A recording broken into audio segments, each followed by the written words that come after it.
आपका माइंड बहुत पावरफुल चीज है। दुनिया का हर काम आप इससे ले सकते हैं। आप इससे पूछोगे ना 20,000 रुपये महीने का कैसे कमाना, ये आपको बताएगा।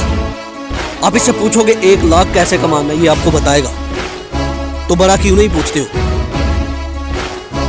B positive, be strong.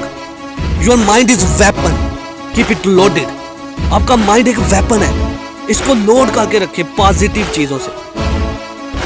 अगर पॉजिटिव चीजों से इसे लोड करके रखोगे, आप कामयाबी की तरफ बढ़ोगे। आपकी जिंदगी में सारी खेल ही माइंड की है। If you have a positive thought, you can achieve anything. If you have a positive thought, you can achieve your goal, objective. That's it.